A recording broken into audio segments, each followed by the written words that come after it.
और बाकी अपमानजनक टिप्पणियों को नजरअंदाज कर देती। मैं आप सबके लिए एक और गाना गाऊंगी, उसके बाद मैं आज की लाइव स्ट्रीम खत्म करूंगी, माया ने मुस्कुराते हुए कहा। वह गाने की तैयारी कर ही रही थी कि उसने देखा एक दर्शक चैनल पर आया। उस दर्शक के पास बैंगनी रंग का सब गिफ्टर बैच था। माया तुरंत मुस्कुराई और कहा, इंडिया के नोल्स का मेरे लाइव स्ट्रीम चैनल पर स्वागत है। लेकिन तभी उस दर्शक ने पहली चैट में जो लिखा, उसने माया को शर्मिंदा कर दिया। चूंकि तुम इतनी खूबसूरत हो तो मुझे अपना पोल डांसिंग स्किल दिखाओ माया, इसके लिए 50 बिट्स। हे भगवान, 50 बिट्स! ये आदमी बहुत अमीर है। नोल्स, पहले टिप दो और माया नाचेगी। बिल्कुल सही, सिर्फ गाना गाने से कोई मजा नहीं आता। माया, प्लीज पोल डांस करो। क्योंकि नोल्स ने ऐसा कहा है, माया अब कपड़े उतार दो। इंडिया के नोल्स के मैसेज आने के बाद माया के चैनल पर व्यूअर्स की संख्या अचानक से बढ़ गई। कैम गर्ल के तौर पर माया के लिए 50 बिट्स का इनाम बड़ी बात थी। ऐसे में उसे खुश होना चाहिए था कि कोई उसके लिए पैसे खर्च करने को तैयार है। लेकिन माया के लिए प्रॉब्लम थी, उसे डांस करना नहीं आता था, और वैसे भी उसे इस तरह चिढ़ाने वाले डांस का शौक नहीं था। उसने मुस्कुराते हुए कहा, सॉरी, मुझे डांस करना नहीं आता। आप कोई गाना रिक्वेस्ट करेंगे? मैं गाकर सुना सकती हूं। पर इंडिया के नोल्स को यह बात बिल्कुल पसंद नहीं आई। मैं बस तुम्हें डांस करते हुए देखना चाहता हूं। पहले तुम्हें 25 बिट्स भेजता हूं। इंडिया के नोल्स ने माया को अभी 5 बिट्स भेजे हैं। इंडिया के नोल्स ने माया को अभी 5 बिट्स भेजे हैं। स्क्रीन पर स्पेशल इफेक्ट्स चमकने लगे। वाह अमीर आदमी, तुम मेरे आइडल हो। आप लीजेंड हो, सच में इंस्पायरिंग। अब डांस करो माया। अमीर आदमी ने 25 बिट्स भेजे हैं। नाचो नाचो। नोल्स के 25 बिट्स भेजने के बाद माया के चैनल पर व्यूज तेजी से बढ़ने लगे। कई नए लोग चैनल पर आए और माहौल देखकर बिना सोचे समझे डांस की डिमांड करने लगे। माया अब मुश्किल में थी। पहले तो उसे डांस आता ही नहीं था और नोल्स के इरादे अच्छे नहीं लग रहे थे। अगर वह डांस करने लगती तो वह और भी ज्यादा बेतुकी डिमांड कर सकता था। बिट्स की वजह से माया के चैनल पर हजारों व्यूअर्स आ गए थे। कुछ तो इतने बेहुदा हो गए कि उन्होंने माया से मिनी स्कर्ट पहनकर डांस करने की डिमांड भी कर दी। माया ने अपने दांत भींच लिए और चेहरे पर एक पीडेड एक्सप्रेशन ले आई, लेकिन रोने की हिम्मत नहीं जुटा पाई। ट्विच पर माया की इमेज एक मासूम स्ट्रीमर की थी। वह चाहती तो दूसरी कैमगर्ल्स की तरह अजनबियों के सामने अपने शरीर का इस्तेमाल कर सकती थी। उसे पता था कि इससे उसे बहुत टिप्स मिलेंगी, लेकिन ऐसा करना उसके उसूलों के खिलाफ था। दर्शक लगातार हूटिंग कर रहे थे। इसी बीच कार्तिक ने एक मैसेज भेजा, जिसने उसे तुरंत ही सबका दुश्मन बना दिया। तुम जैसे बेवकूफों में इतनी मर्दानगी कहां से आती है कि एक लड़की को इस तरह धमकाते हो? कार्तिक का मैसेज भेजना था कि बाकी दर्शकों ने उस पर चढ़ाई शुरू कर दी। क्या सिर्फ डांस करने में इतनी शर्म की बात है? वो तो कपड़े भी नहीं उतार रही है। तुम जैसे लोग अब्बज भी हो और ढोंगी भी। अगर मैं उसकी जगह होता तो अभी तक नाचना शुरू कर दिया होता। भाग जाओ, बिना चीयर बैज वाला नया अकाउंट। नोल्स ने बिट्स भेजकर रिक्वेस्ट की है। अगर तुम्हें प्रॉब्लम है तो तुम भी बिट्स भेजो। हारे हुए कहीं के। ये आदमी पागल है। अगर पैसे नहीं दे सकते तो चुपचाप बैठो। बिट्स की वजह से माया के लाइव स्ट्रीम चैनल पर दर्शकों की क्वालिटी अलग अलग थी। ट्रोल्स समेत हर तरह के लोग मौजूद थे। जैसे ही उन्होंने एक नया अकाउंट देखा जिसके पास कोई बैज नहीं था, लोग परेशान हो गए। उन्होंने उसे अलग थलग करना शुरू कर दिया और उस पर हमला करने लगे। माया ने देखा कि वह दर्शक उसके लिए बोल रहा है। उसे देखकर माया के मन में उसके लिए सहानुभूति और दुख का भाव आया। माया ने तुरंत माहौल शांत करने की कोशिश की। रुको, तुम लोग, मैं आप सभी का शुक्रिया अदा करती हूँ कि आप मेरे लाइव स्ट्रीम पर आकर अपना सपोर्ट दिखा रहे हैं, और मैं उस दर्शक की भी तारीफ करती हूँ जो मेरे लिए बोल रहा है। लेकिन सॉरी, मैं पोल डांस नहीं कर सकती।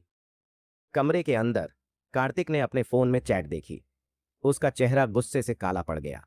लेकिन माया के कहे शब्दों ने उसे चौंका दिया। उसे यह देखकर हैरानी हुई कि माया पैसों के ऑफर से प्रभावित नहीं हुई।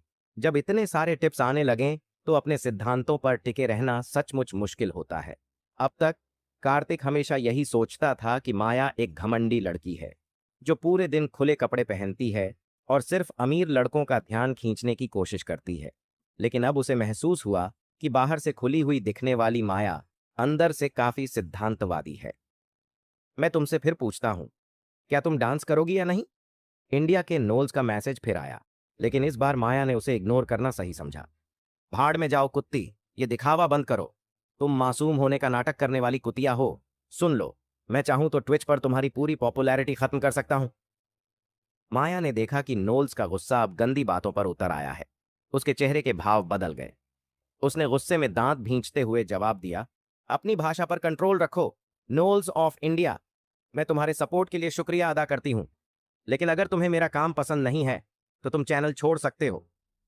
ठीक है, मुझे उम्मीद है कि तुम्हें बाद में इसका पछतावा होगा। चलो दोस्तों, किसी और स्ट्रीमर के पास चलते हैं। एक और हॉट लड़की। अपना अंतिम मैसेज भेजकर नोल्स ऑफ इंडिया ने माया का चैनल छोड़ दिया। कुछ सेकंड बाद होम पेज पर एक मैसेज दिखा। नोल्स ऑफ इंडिया ने रैबिट जायंट को 50 बिट्स भेजे हैं। लाइव स्ट्रीम में शामिल होने के लिए लिंक पर क्लिक करें। थोड़े ही समय में माया की पॉपुलैरिटी तेजी से गिरने लगी। उसके दर्शकों की संख्या 30,000 से घटकर केवल 100 रह गई। दर्शकों को जाते देख माया की आंखें भर आईं। वह गुस्से और बेबसी से भरी हुई थी। उसने कुछ नहीं कहा, बस गाना गाना जारी रखा। 1 मिनट के अंदर लाइव स्ट्रीम पर दर्शकों की संख्या गिरकर सिर्फ 12 रह गई। दर्शकों की इतनी कम संख्या देखकर माया की आंखों से आंसू बहने लगे। अचानक स्क्रीन पर एक बड़ा बैनर दिखा। सीईएम ने माया के प्राइवेट केबिन को 100 बिट्स भेजे हैं। लाइव स्ट्रीम में शामिल होने के लिए लिंक पर क्लिक करें। 100 बिट्स की टिप देखकर लाइव स्ट्रीम पर बचे हुए दर्शक भी हैरान रह गए। एक बिट $1,000 के बराबर है। 100 बिट्स $10 लाख के बराबर है। माया ने 100 बिट्स की टिप देखी। उसकी आंखें अविश्वास से भर गईं। उसने कभी सोचा भी नहीं था कि कोई उसे इतनी बड़ी रकम दे सकता है। माया काफी समय से स्ट्रीमिंग कर रही थी। उसके फॉलोअर्स थे, लेकिन उसका कंटेंट हमेशा साफ सुथरा होता था। उसने कभी ऐसे कपड़े नहीं पहने जो उसके ज्यादा दिखा दें। सेक्सी डांस या स्ट्रिपिंग की तो बात ही छोड़ो। इसी वजह से उसकी कमाई भी बहुत कम थी। एक बार उसे 100 बिट्स की टिप मिली और वह हैरानी से स्क्रीन को घूरने लगी, जैसे उसे यकीन ही न हो रहा हो।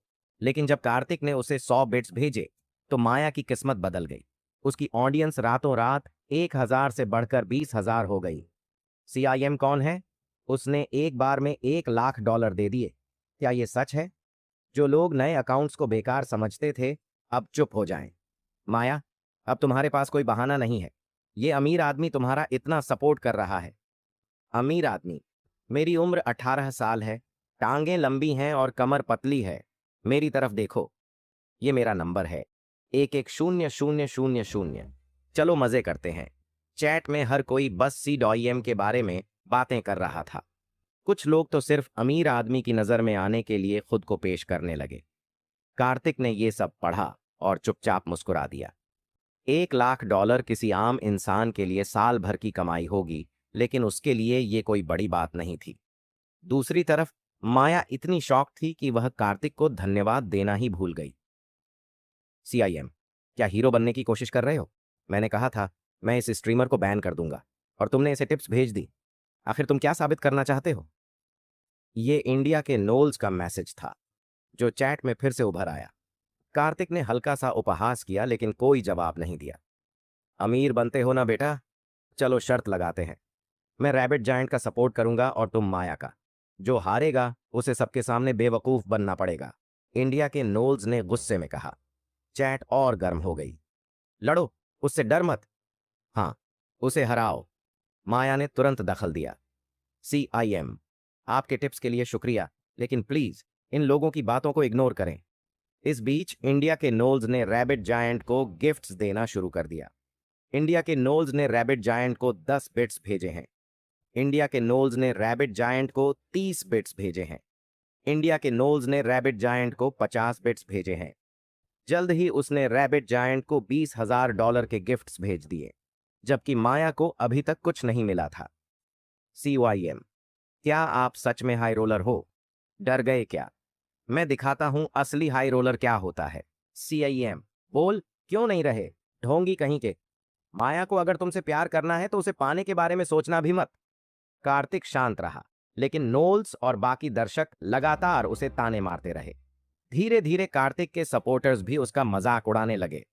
चुप्पी के बीच कार्तिक ने अपने चश्मे उतारे और स्क्रीन पर एक हल्की मुस्कान आई। खेल शुरू करते हैं, उसने खुद से कहा। CIM ने माया के प्राइवेट केबिन को 1 लाख बिट्स की टिप दी। स्क्रीन पर यह मैसेज चमका। 1 लाख बिट्स का मतलब $10 मिलियन था। जैसे ही ये मैसेज सभी ने देखा, पूरा प्लेटफॉर्म चुप हो गया।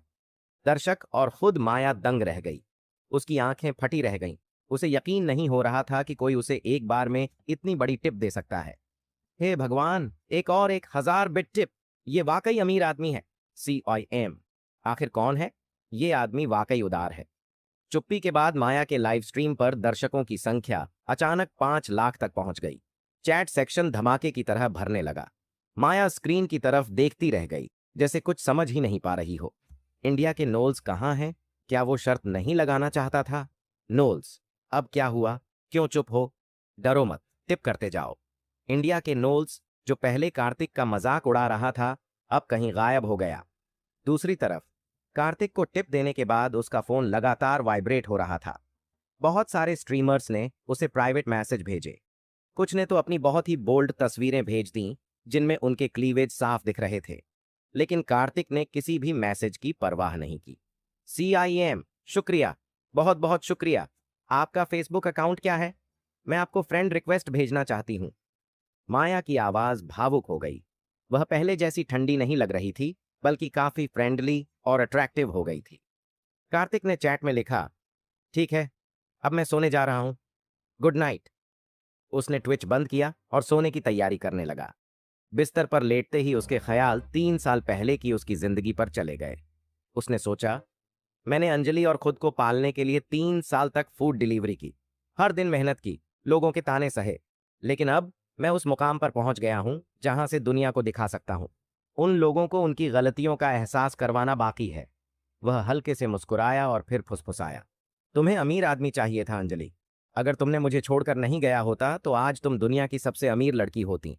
लेकिन अब बहुत देर हो चुकी है। अचानक दरवाजे पर दस्तक हुई। Talk talk talk. कौन है? कार्तिक ने अनजाने में पूछा। माया की आवाज आई। क्या तुम सो रहे हो कार्तिक? कार्तिक हैरान रह गया। उसने सोचा, इतनी रात को माया क्यों आई है? क्या उसे पता चल गया है कि मैं CIM हूं? अभी नहीं। तुम्हें कुछ चाहिए? उसने दरवाजे की तरफ पूछा। मेरे कमरे में आओ, मेरे पास तुम्हारे लिए कुछ है, माया ने कहा और अपने कमरे में लौट गई। उसके पास मेरे लिए क्या हो सकता है? कार्तिक को माया की बात ने उलझन में डाल दिया। कुछ देर सोचने के बाद उसने अपने कपड़े ठीक किए, दरवाजा खोला और बाहर चला गया। माया बेहद खूबसूरत लग रही थी। कार्तिक ने मन ही मन सोचा, चाहे जो भी हो, मेरे पास खोने के लिए कुछ नहीं है। कार्तिक के दरवाजे पर कुछ देर दस्तक देने के बाद माया ने मुस्कुराते हुए दरवाजा खोला। तुम आ गए, अंदर आ जाओ, माया ने कहा। कार्तिक अंदर गया और जैसे ही उसने मेज पर स्वादिष्ट खाने की चीजें देखीं, उसे एहसास हुआ कि शायद उसने कुछ ज्यादा ही सोच लिया था। क्या कोई पार्टी हो रही है? मुझे अचानक क्यों बुलाया? कार्तिक ने पूछा। माया ने मुस्कुराते हुए कहा, आज मैं अपनी खुशी किसी के साथ शेयर करना चाहती थी। इंडिया में मैं किसी और को नहीं जानती, तो मैंने तुम्हें बुला लिया। और हां, सुबह तुम्हें कॉस्मेटिक्स से मारना मेरी गलती थी। इसे माफी के तौर पर समझो। इसके बाद माया ने कार्तिक को लाइव स्ट्रीम पर हुई सारी बातें बताईं। कार्तिक चुपचाप सुनता रहा और बीच बीच में हैरानी का नाटक करता रहा। माया को अभी तक यह एहसास नहीं था कि CIM वही था। मुझे सच में जानना है कि CEM कौन है। वह वाकई बहुत उदार है, माया ने शर्माते हुए कहा और अपनी प्लेट से खाना चबाने लगी। और कौन हो सकता है? कोई अमीर आदमी होगा, कार्तिक ने सादगी से कहा। यकीनन वह अमीर है, वरना इतनी बड़ी टिप देना मुमकिन नहीं होता। जब उसने मुझे टिप दी, मैं वाकई भावुक हो गई थी। अगर वह स्मार्ट और अच्छा दिखने वाला हो तो मैं उससे शादी करने में भी हिचकिचाऊंगी नहीं, माया ने कहा और उसका चेहरा हल्का लाल हो गया। कार्तिक एक पल को चौंक गया, लेकिन फिर उसकी भौहें तन गईं। लड़कियां क्या सिर्फ पैसे के पीछे ही होती हैं? क्या बकवास कर रहे हो? मैंने कब कहा कि मैं सिर्फ पैसों के लिए किसी से शादी करूंगी? माया थोड़ा चिढ़ गई। अभी तो तुम कह रही थी कि तुम उस अमीर आदमी से बहुत प्रभावित हो गई हो, कार्तिक ने सीधा कहा। माया ने जल्दी से जवाब दिया, मैं इसलिए भावुक हो गई थी क्योंकि उसने मेरी मदद की। मदद की? कार्तिक ने हैरानी से पूछा। हाँ, जब मैंने हाई स्कूल पास किया तो मैं घर छोड़कर इंडिया आ गई। मेरे पास कोई खास स्किल नहीं थी। मैं महीने के 2-3 हज़ार डॉलर ही कमा पाती थी। खुद को संभालने के लिए मैंने स्ट्रीमिंग शुरू की। लेकिन मैंने कभी पैसे के लिए अपनी गरिमा या शरीर नहीं बेचा। मेरे अपने प्रिंसिपल्स हैं। लोग मुझे ऑनलाइन गालियां देते थे, मुझे वेश्या तक कहते थे। लेकिन जब सीआईएम ने मेरा सपोर्ट किया तो पहली बार लगा कि कोई मेरी साइड ले रहा है। वह मेरे लिए खड़ा होने वाला पहला इंसान था। माया की आवाज में गहराई थी। तो फिर घर से भागने की जरूरत क्यों पड़ी? कार्तिक ने उत्सुकता से पूछा। बस, कोई खास वजह नहीं, माया ने टाल दिया। मेरे बारे में बात करना बंद करो। तुम्हारे बारे में बताओ, तुम क्या करते हो? माया ने सवाल किया। कार्तिक ने संक्षेप में अपना परिचय दिया और अंजलि के बारे में बताया। उनकी बातें जारी रहीं। माया की स्थिति कार्तिक से थोड़ी बेहतर थी, लेकिन उनकी जिंदगी में बहुत सी समानताएं थीं। दोनों ही अकेले थे और इसी शहर में अपनी जगह बना रहे थे। माया ने और भी बातें शेयर कीं और कार्तिक ने ध्यान से सुना। सुबह 10 बजे तक दोनों बातें करते रहे। इसके बाद कार्तिक अपने कमरे में लौट गया और सो गया। अगली सुबह 10 बजे कार्तिक उठकर फ्रेश हुआ और अपनी इलेक्ट्रिक बाइक पर निकल पड़ा। पिछले 6 महीने से कार्तिक ने अपने लिए नए कपड़े नहीं खरीदे थे, क्योंकि उसे उस वक्त अंजलि की मदद करनी थी। इस वजह से वह हमेशा एक ही पीली टी शर्ट पहनता था। उसके कॉलेज के दोस्त इस बात पर उसका मजाक उड़ाते थे। लेकिन आज जब सुबह उसने अपनी फटी हुई वर्दी देखी तो उसने इंडिया के सबसे बड़े शॉपिंग मॉल में जाकर अपने लिए अच्छे कपड़े खरीदने का फैसला किया। शॉपिंग मॉल में पहुंचने पर उसे एक डिजाइनर कपड़ों की दुकान दिखी। वह सीधे अंदर चला गया। सेल्स गर्ल ने उसे देखकर नीची नजरों से नहीं देखा, बल्कि उसने पूरी लगन के साथ उसकी सेवा की। कार्तिक ने हर स्टाइल के कपड़ों के 5 सेट चुने। इनकी कीमत लगभग $30,000 थी, लेकिन अब इतनी बड़ी रकम उसके लिए कोई मायने नहीं रखती थी। बिल चुकाने के बाद उसने एक सेट अपने पास रख लिया और बाकी कपड़े घर भिजवाने के लिए कह दिए। फिर वह फिटिंग रूम में गया और नए कपड़े पहनकर बाहर निकला। कपड़े आदमी को बनाते हैं, यह कहावत उस पर बिल्कुल फिट बैठती थी। कार्तिक खुद में बदसूरत नहीं था, लेकिन उसकी पुरानी डिलीवरी यूनिफॉर्म उसके व्यक्तित्व को छुपा देती थी। अब डिजाइनर कपड़े पहनने के बाद वह बिल्कुल बदल चुका था। अगर किसी के आकर्षण को तौला जा सकता तो मौजूदा कार्तिक की खूबसूरती से पूरी दुनिया को इम्प्रेस किया जा सकता था। सेल्स गर्ल भी उसकी नई लुक पर मोहित हो गई।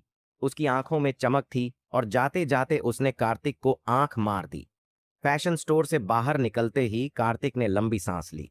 उसने अपने पूरे जीवन में कभी इतनी खुशी महसूस नहीं की थी। एक झटके में $30,000 खर्च करने के बाद भी उसे कोई पछतावा नहीं था। पहले कुछ $100 खर्च करना भी उसके लिए बड़ी बात होती थी। अब उसे महसूस हुआ कि वह अपने लिए इस भोग विलास का हकदार है। तभी उसके फोन पर कॉल आया। तुम कहाँ हो कार्तिक?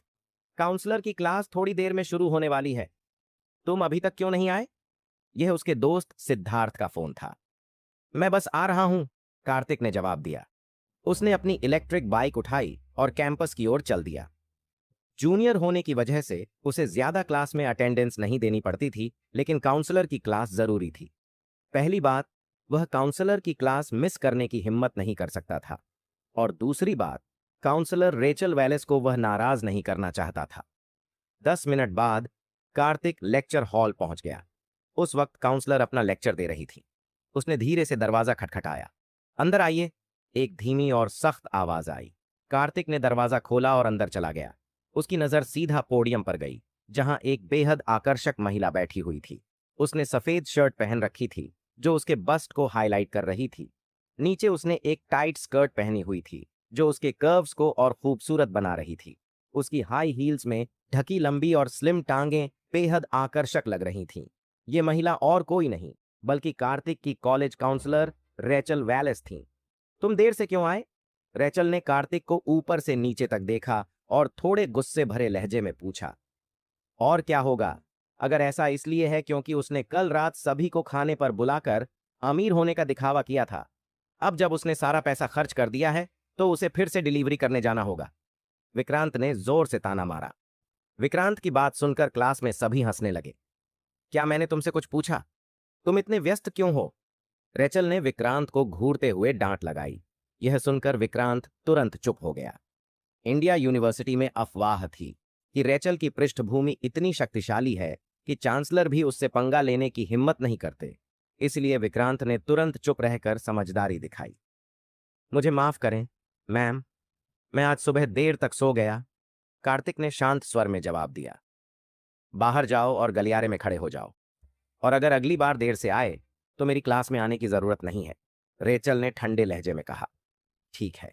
कार्तिक ने सिर झुकाया और असहाय भाव से क्लासरूम से बाहर चला गया। गलियारे में खड़े होकर उसने पिछले 2 दिनों की घटनाओं के बारे में सोचना शुरू किया। सब कुछ उसे अविश्वसनीय लग रहा था।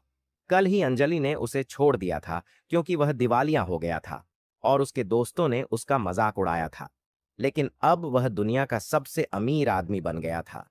अंजलि क्या सोचेगी अगर उसे यह पता चले कि अब मेरे पास इतना पैसा है? कार्तिक ने मन ही मन सोचा और एक गहरी सांस ली। आधे घंटे बाद क्लास खत्म हुई। रेचल लेक्चर हॉल से बाहर निकली। उसकी ऊंची एड़ी के जूते की आवाज गलियारे में गूंज रही थी। जब वह कार्तिक के पास पहुंची तो उसे ऊपर से नीचे तक देखा और तिरछी नजर से कहा, दोपहर 4 बजे रजिस्ट्रार ऑफिस से कुछ सामान लाना और मेरे डॉर्म तक पहुंचाना। समझ गए? जी, समझ गया। कार्तिक ने तुरंत सिर हिलाया। और अगर फिर से देर से आए तो मैं तुम्हें नहीं छोड़ूंगी, रेचल ने कहा और अपनी कमर हिलाते हुए नीचे चली गई। कार्तिक दुखी मन से वापस लेक्चर हॉल में आ गया। अंदर आते ही उसने देखा कि अंजलि और मैं वहां नहीं थीं। तुम पहले कहाँ थे कार्तिक? तुम्हारी हिम्मत कैसे हुई काउंसलर की क्लास में देर से आने की? सिद्धार्थ ने धीरे से पूछा। कल रात ज्यादा गेम खेला, इसलिए देर तक सो गया, कार्तिक ने शांत स्वर में जवाब दिया।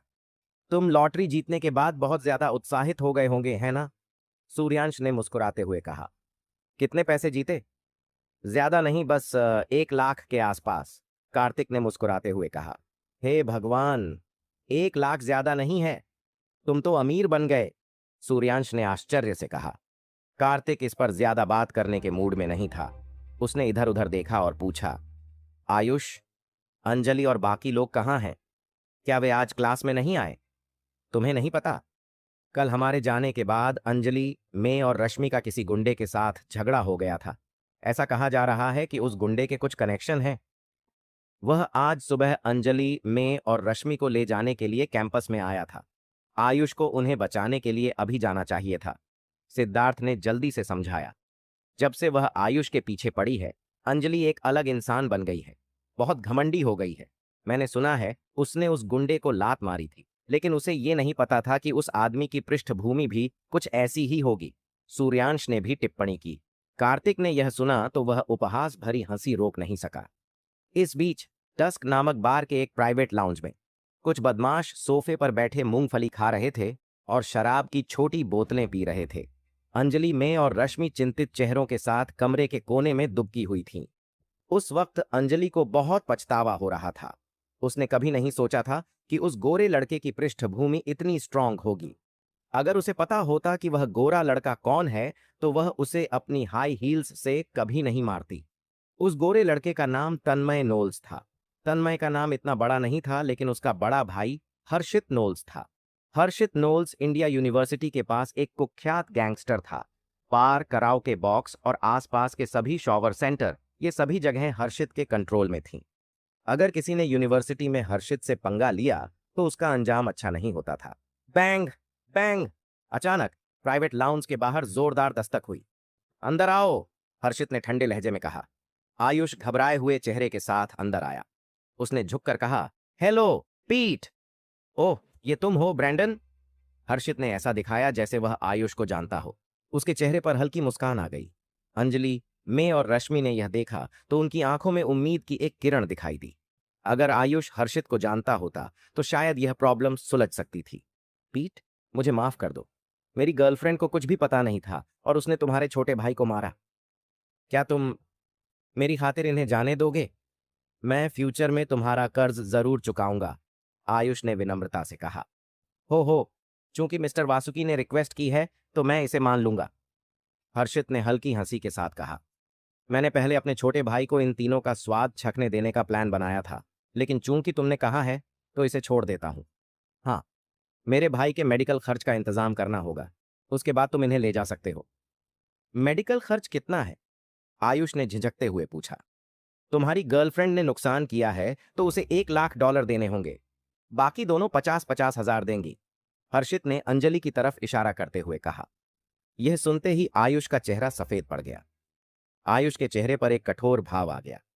उसने कल ही इंडिया पैलेस होटल में $70,000 खर्च किए थे, वह भी उसके पिता का पैसा था। अब हर्षित $1,00,000 की मांग कर रहा था। आयुष के पास इतना पैसा नहीं था। क्या बात है, तुम्हारे पास पैसे नहीं हैं? हर्षित ने भौहें चढ़ाते हुए कहा, जैसे उसे आयुष की परेशानी का पहले से अंदाजा हो। पीठ, क्या $1,00,000 थोड़ा ज्यादा नहीं है? आयुष ने धीरे से पूछा। ओहो, अगर तुम्हें लगता है कि यह ज्यादा है तो कोई बात नहीं। तीनों महिलाएं मेरे भाई के साथ एक रात बिताएंगी, फिर इसे खत्म मानो। हर्षित ने विकृत हंसी के साथ जवाब दिया। नहीं, ऐसा मत करो। आयुष ने घबराकर चिल्लाया और तुरंत कहा, ठीक है पीठ, ऐसा करो। पहले मैं अपनी गर्लफ्रेंड को ले जाऊंगा, फिर 2 दिन के अंदर पैसे भेज दूंगा। चिंता मत करो, मेरे पास पैसे तैयार होंगे। हर्षित ने हल्की मुस्कान के साथ कहा, ठीक है, चूंकि हम एक दूसरे को सालों से जानते हैं, मैं तुम्हारे लिए यह कर दूंगा। लेकिन क्या तुम्हारे पास BMW नहीं है? अभी अपनी कार यहां गिरवी रख दो, 3 दिन के अंदर पैसे दे देना और मैं तुम्हारी कार वापस कर दूंगा। यह सुनकर आयुष को झटका लगा। क्या हुआ, तुम तैयार नहीं हो? हर्षित ने सख्त लहजे में कहा। नहीं, ऐसा कुछ नहीं है। आयुष ने जल्दी से सिर हिलाया, अपनी कार की चाबियां निकाली और उन्हें हर्षित के सामने रख दिया। ठीक है, अपनी गर्लफ्रेंड को ले जाओ, हर्षित ने लापरवाही से कहा, चाबियां उठाते हुए। चलो, आयुष ने अंजलि की ओर देखते हुए कहा। अंजलि, मैं और रश्मि तुरंत खड़ी हो गईं और जाने को तैयार हो गईं। लेकिन तभी हर्षित ने तेज आवाज में कहा, तुम सबको जाने की अनुमति किसने दी? मैंने सिर्फ आयुष को उसकी गर्लफ्रेंड को ले जाने की इजाजत दी है। तुम दोनों, मैं और रश्मि, यहां रहोगी। हर्षित की बात सुनकर मैं और रश्मि का चेहरा सफेद पड़ गया। वे निराशा से आयुष और अंजलि की ओर देखने लगी। आयुष, तुम हमें यहां ऐसे कैसे छोड़ सकते हो? मैंने रुआन से स्वर में कहा। आयुष ने मैं की ओर देखा और असहाय स्वर में कहा, मैंने अपनी कार तक गिरवी रख दी, मेरे पास और पैसे नहीं हैं, तुम दोनों को खुद कुछ सोचना होगा। आयुष की बात ने साफ कर दिया कि वह मैं और रश्मि के लिए और कुछ नहीं कर सकता। आयुष ने अंजलि का हाथ पकड़ा और उसे लाउंज से बाहर ले गया। मैं और रश्मि वहीं खड़ी रह गईं।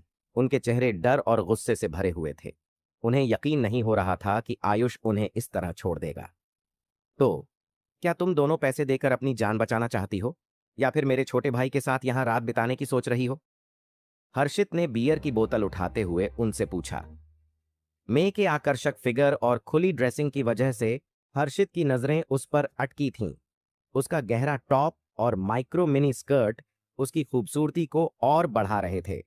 रश्मि का फिगर में जितना आकर्षक नहीं था, लेकिन वह दिखने में बेहद सुंदर थी।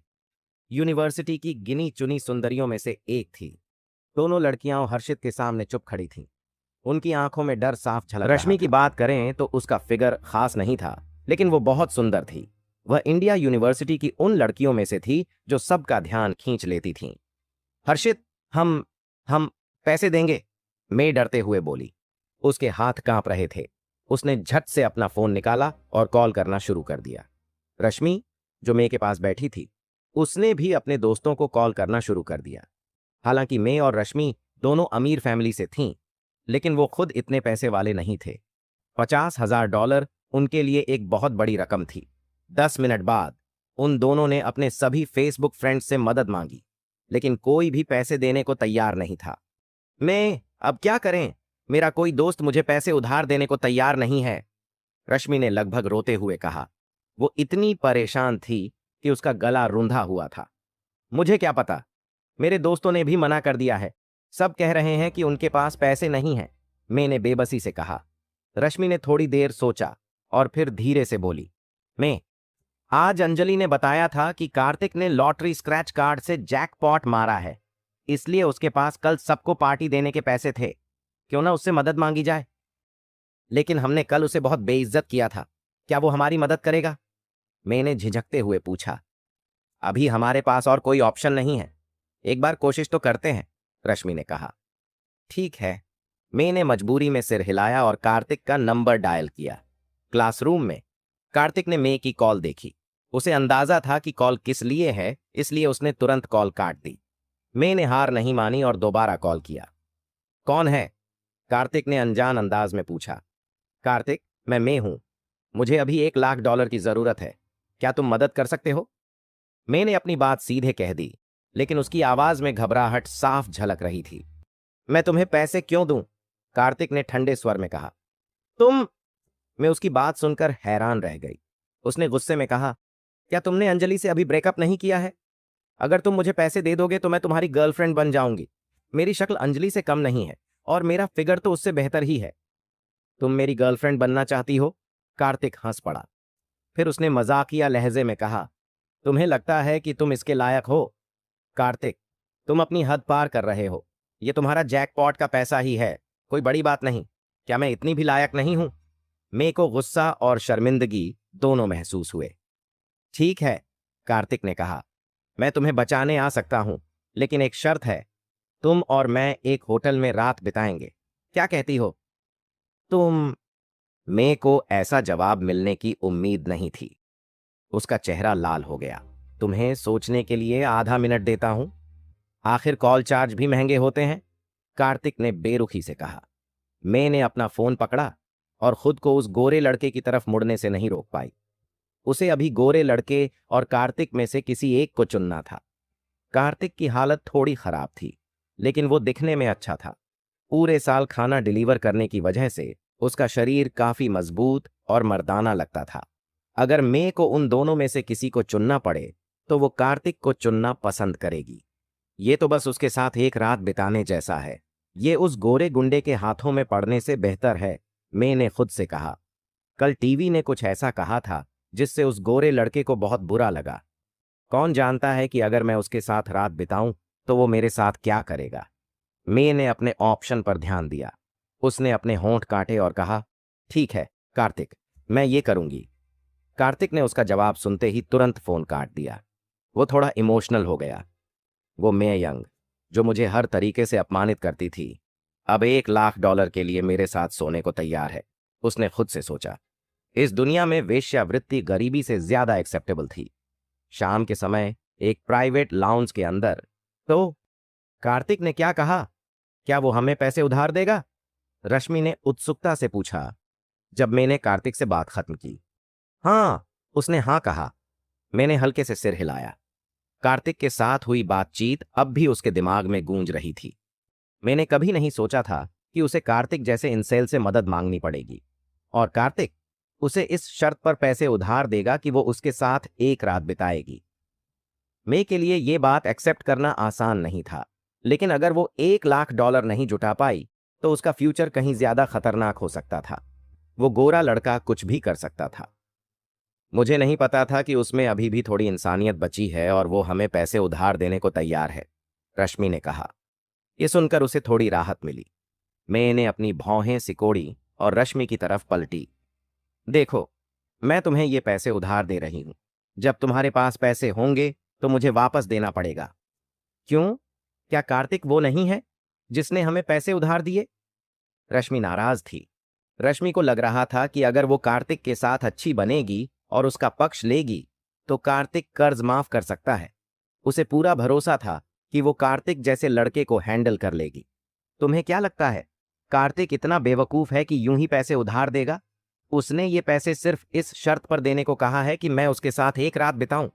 अगर तुम्हें ये पैसे चाहिए तो उसकी ये कंडीशन फुलफिल करो। मैं तो छोड़ दूंगी, मैंने गुस्से में कहा। रश्मि दंग रह गई। उसका मुंह खुला रह गया और वो कुछ बोल नहीं पाई। थोड़ी देर बाद उसने कहा, तुम पागल हो मैं? तुम $50,000 के लिए कार्तिक जैसे किसी के साथ कैसे सो सकती हो? कार्तिक के साथ सोने के अलावा हमारे पास और कोई ऑप्शन है? क्या कार्तिक के साथ सोना तन्मय के साथ सोने से बेहतर नहीं है? मैंने व्यंग्य से कहा। रश्मि वहीं खड़ी रही, स्टन्ड। उसे समझ में नहीं आया कि क्या जवाब दे।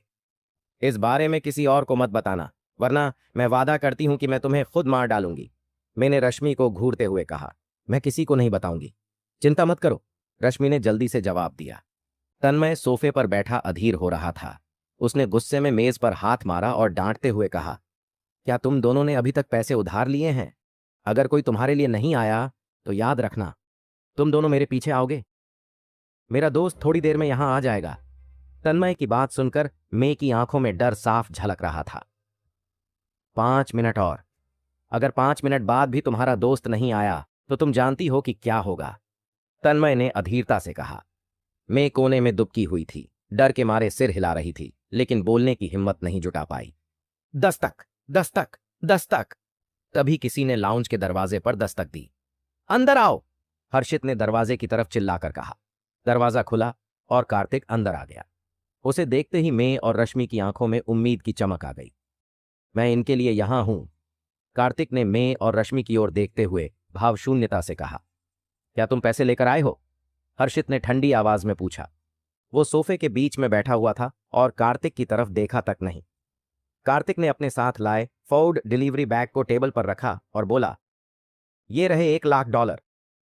तन्मय ने झपट कर बैग खोला और फिर कार्तिक की ओर बढ़ा। उसने तिरस्कार भरी नजरों से उसे देखा और हल्के से मुस्कुराया। मुझे उम्मीद नहीं थी कि तुम जैसा इंसेल इतनी जल्दी $10,000 लेकर आ सकता है। तुम तो अमीर हो, कार्तिक ने शांत स्वर में कहा। मैं अमीर हूं या नहीं, इससे तुम्हारा कोई लेना देना नहीं है। कितना घमंडी है। तन्मय कार्तिक के पास आया और गौर से उसे देखा। अचानक उसकी आंखें बड़ी हो गईं। अब समझ आया, तुम इतने जाने पहचाने क्यों लग रहे हो। तुम वो लड़के हो जो इंडिया यूनिवर्सिटी के पास डिलीवरी करता है, सही है ना?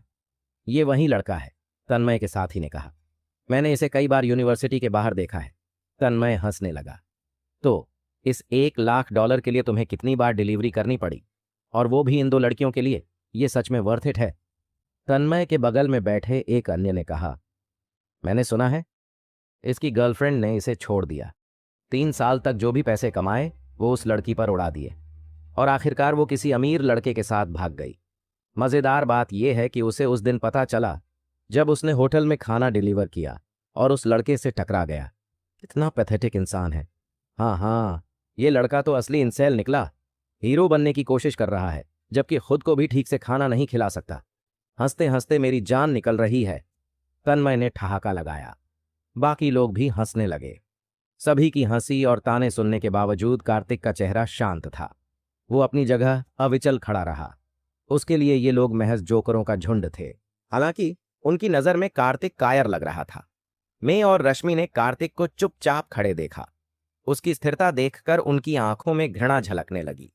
उन्होंने कभी किसी आदमी को इतना अपमानित होते हुए भी इतना शांत नहीं देखा था। कार्तिक की यह उदासीनता उन्हें निराश कर गई। अब उन्हें एक बात साफ हो गई थी, भले ही कार्तिक के पास पैसे आ गए थे, लेकिन वह अब भी उनकी नजरों में असफल था। मैं को अब पछतावा होने लगा था। कार्तिक जैसे इंसान के साथ सोना उसकी इज्जत पर धब्बा लग सकता था। उसने सोचा, तन्मय नोल्स के साथ सोना शायद इससे बेहतर होता।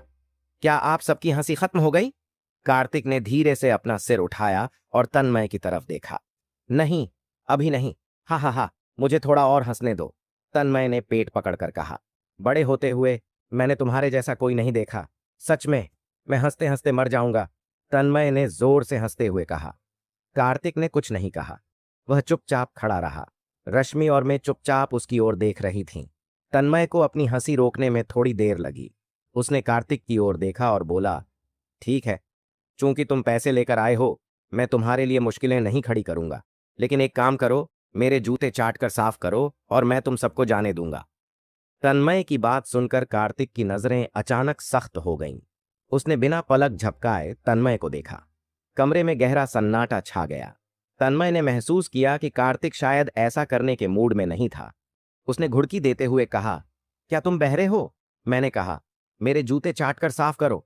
सुनाई नहीं दिया क्या? मैंने तुम्हें पैसे दे दिए, तुम्हें और क्या चाहिए? कार्तिक ने धीमी आवाज में कहा। वह अपनी पहचान उजागर नहीं करना चाहता था, इसलिए तन्मय की तानों को नजरअंदाज कर रहा था, लेकिन जूते चाटने की बात ने हद पार कर दी थी।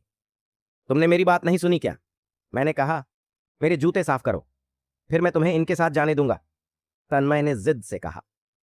असल में तन्मय का इरादा उन्हें छोड़ने का था ही नहीं।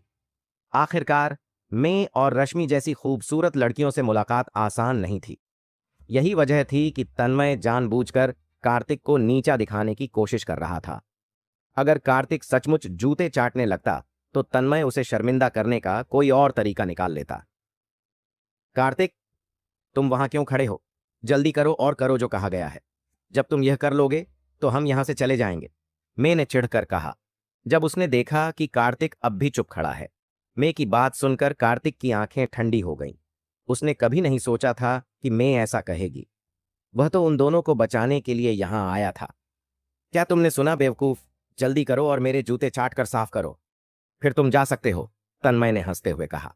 लेकिन कार्तिक चुपचाप खड़ा रहा। उसने एक भी शब्द नहीं कहा। तभी कमरे में एक कड़कती आवाज गूंजी। तन्मय, बकवास बंद करो। यह हर्षित था, जो अब तक चुप था, लेकिन अब अचानक चिल्ला पड़ा। हर्षित, तुम? तन्मय ने उलझन में हर्षित की ओर देखा।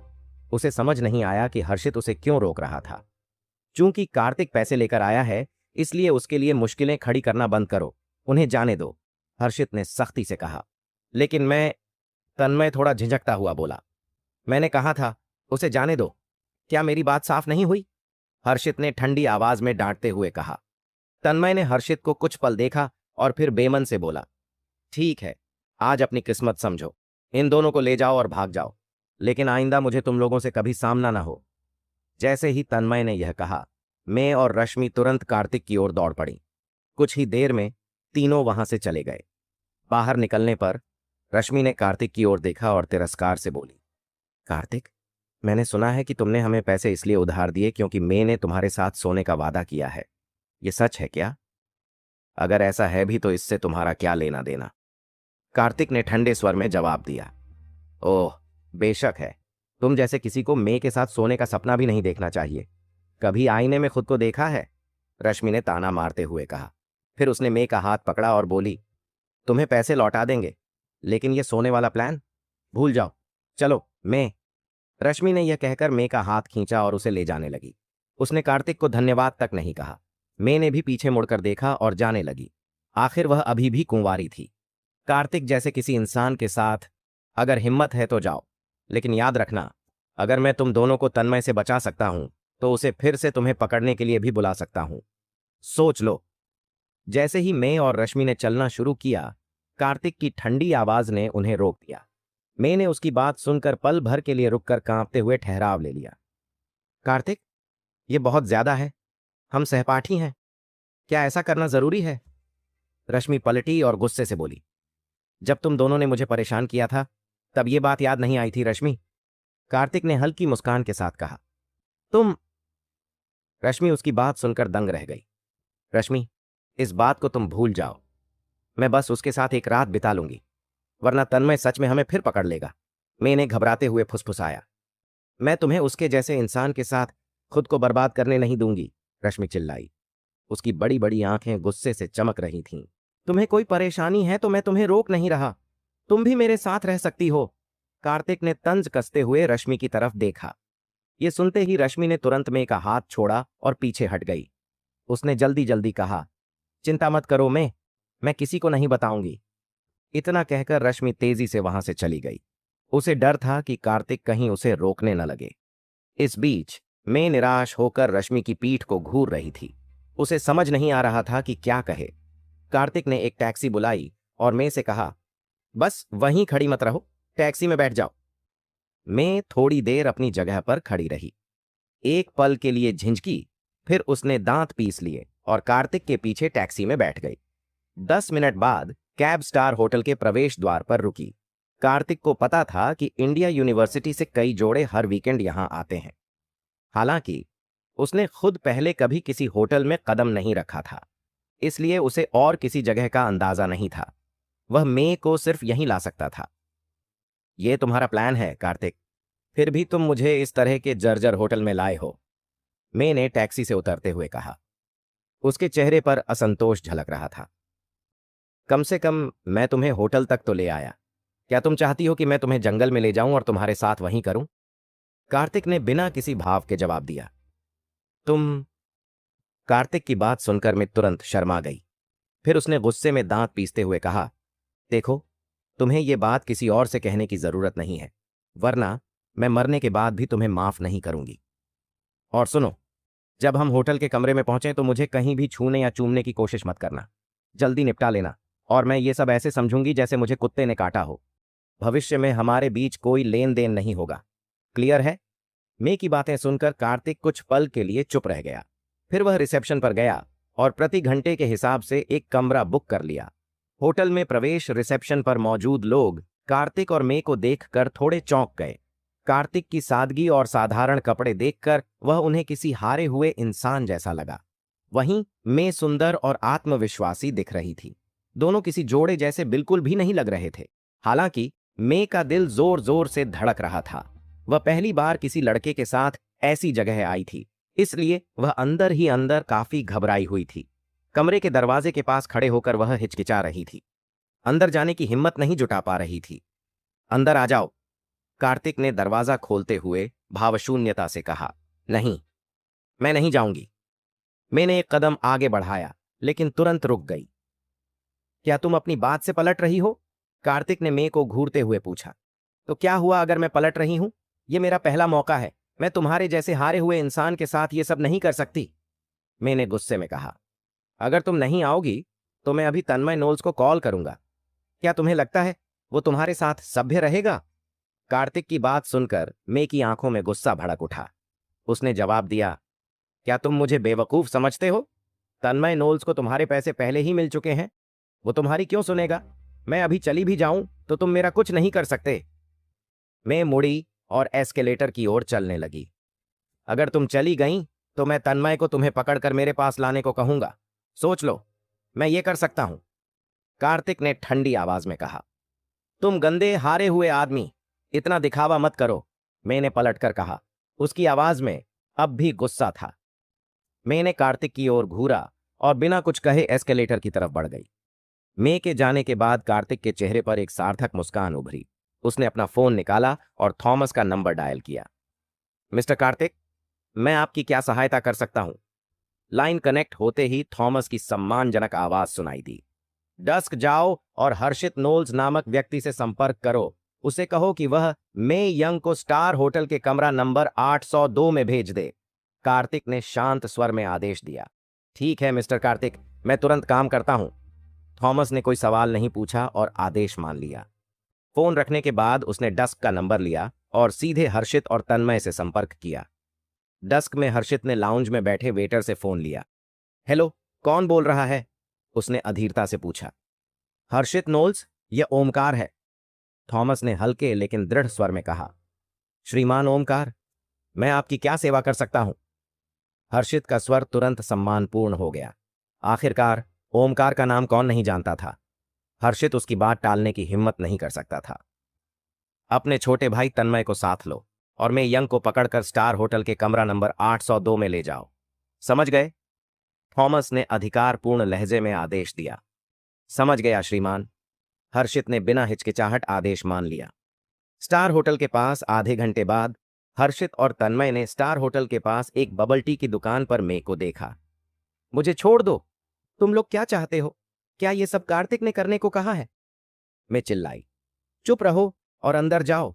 अगर भागने की कोशिश की तो अंजाम बुरा होगा, हर्षित ने धमकी भरे लहजे में कहा।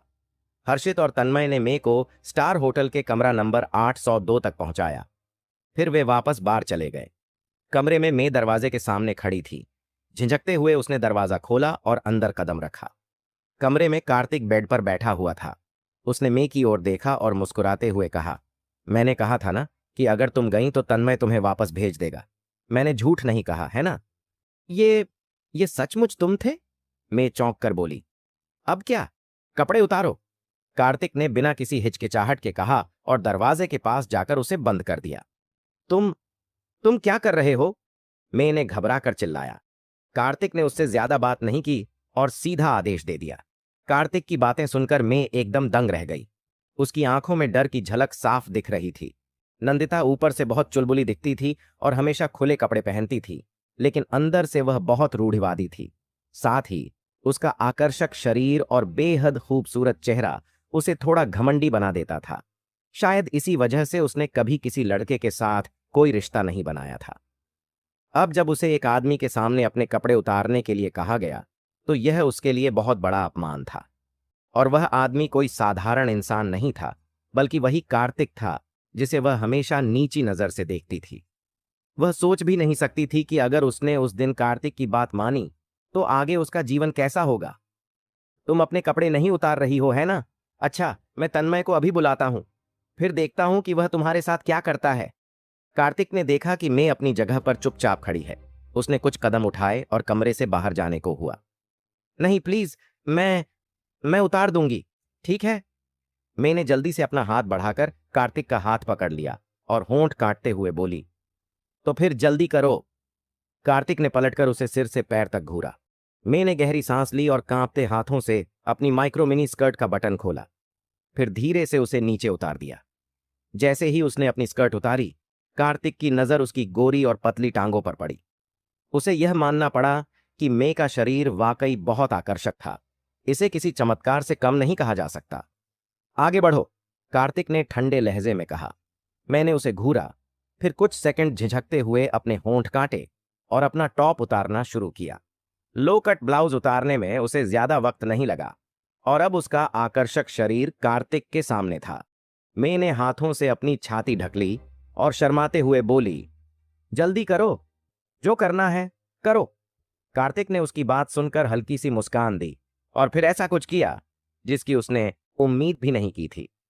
वह दरवाजा खोलकर बाहर जाने लगा। कार्तिक, तुम क्या कर रहे हो? मैंने देखा कि वह जाने का इरादा कर रहा है तो तुरंत चिल्लाई, मैंने जो करना था कर लिया, अब तुम आजाद हो। कार्तिक ने ठंडे स्वर में कहा। तुम्हारा काम हो गया?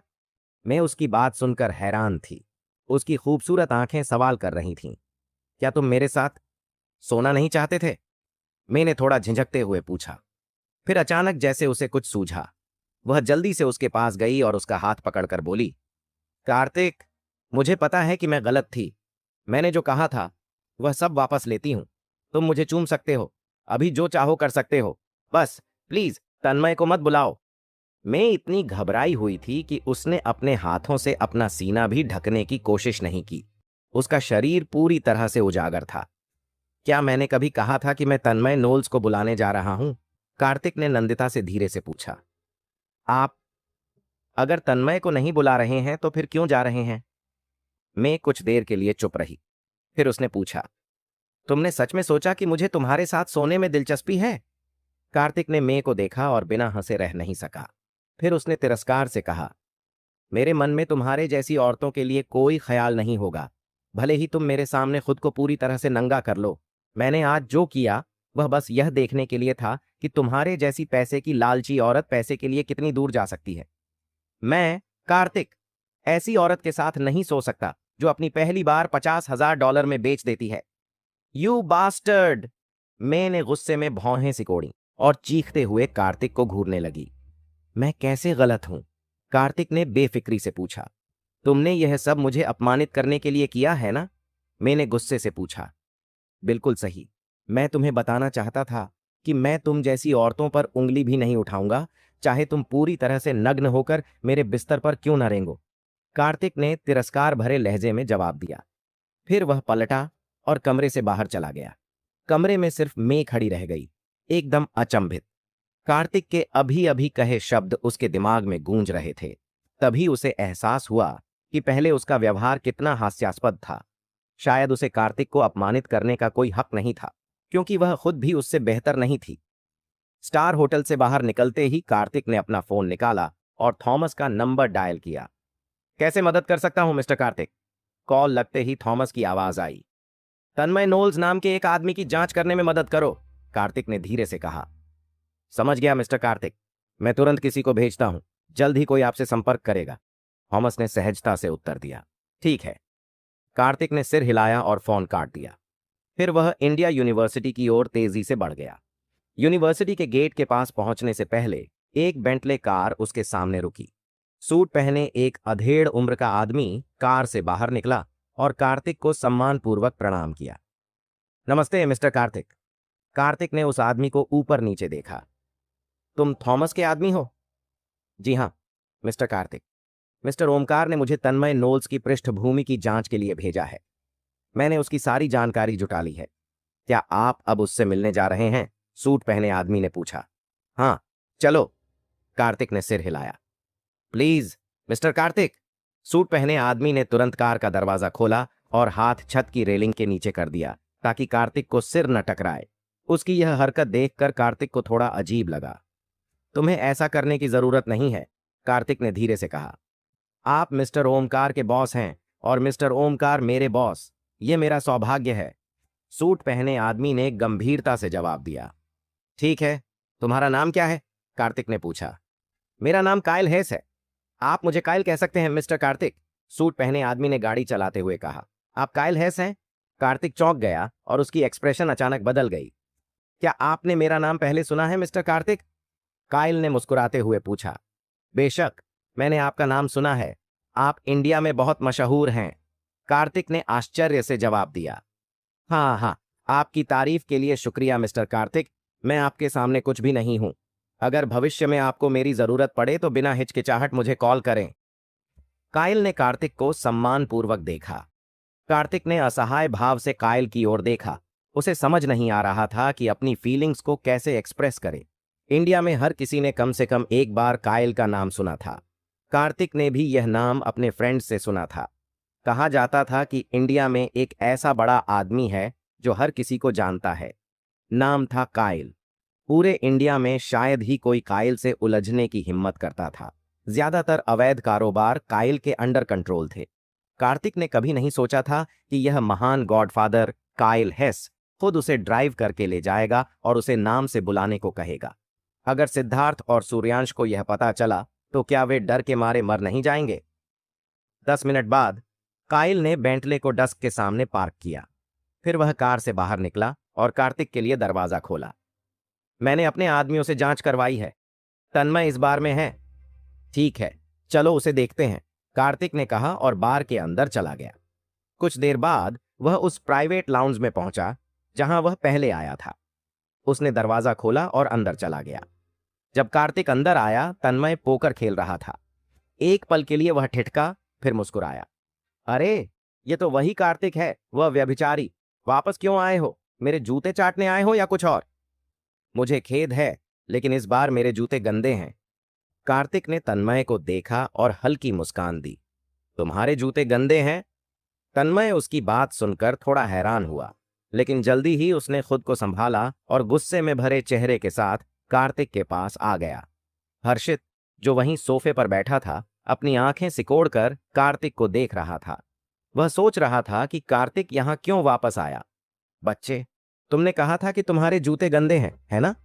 तन्मय ने कार्तिक को चुनौती भरी नजरों से देखा। हाँ, सही सुना। कार्तिक ने हल्के से सिर हिलाया। इस बच्चे के जूते गंदे हैं। आप लोग क्या कहते हो? हमें क्या करना चाहिए? तन्मय ने अपने आदमियों की ओर देखा, फिर चिल्लाया और तुरंत 1 दर्जन से ज्यादा लोग कार्तिक को घेरने के लिए आगे बढ़े। मिस्टर कार्तिक ने अभी कहा कि उनके जूते गंदे हैं। आप लोग उन्हें क्यों घेर रहे हो तन्मय? काइल ने उसी वक्त प्राइवेट लाउंज में कदम रखा। हर्षित, जो अब तक सोफे पर बैठा बियर पी रहा था, काइल की आवाज सुनकर चौंक गया। उसने सिर घुमाया और जैसे ही उसने काइल को देखा, वहीं रुक गया। वह पूरी तरह से हैरान था। तुम कौन हो? तन्मय ने काइल को देखा और निर्दयता से पूछा। तन्मय की आवाज खत्म होते ही हर्षित ने उसे लात मारकर नीचे गिरा दिया। धड़ाम! फिर उसने तन्मय को घूरते हुए गुस्से में डांटा। काइल से इस तरह बात करने की हिम्मत कैसे हुई? तुरंत माफी मांग। काइल? तन्मय उलझन में था। उसने काइल की तरफ देखा और सोचने लगा कि हर्षित ने उसे लात क्यों मारी। तुम मुझे लात क्यों मार रहे हो हर्षित? ये काइल कौन है? थप्पड़! हर्षित ने बिना रुके तन्मय के चेहरे पर एक और थप्पड़ जड़ दिया और झल्लाते हुए बोला, यह काइल है, काइल हेस। काइल हेस! हर्षित की बात सुनकर तन्मय पूरी तरह से हक्का बक्का रह गया। कमरे में मौजूद बाकी लोग भी डर से सहम गए और सूट पहने उस आदमी को ध्यान से देखने लगे। कुछ ही पलों बाद तन्मय सदमे से उभरा और घुटनों के बल गिर गया। उसने काइल के सामने हाथ जोड़ते हुए माफी मांगी। मुझे माफ कर दो काइल, मैं बहुत बड़ा मूर्ख हूं। मैंने तुम्हें पहचान नहीं पाया। अगर मुझे पता होता कि तुम कौन हो तो मैं कभी इस तरह बात करने की हिम्मत नहीं करता।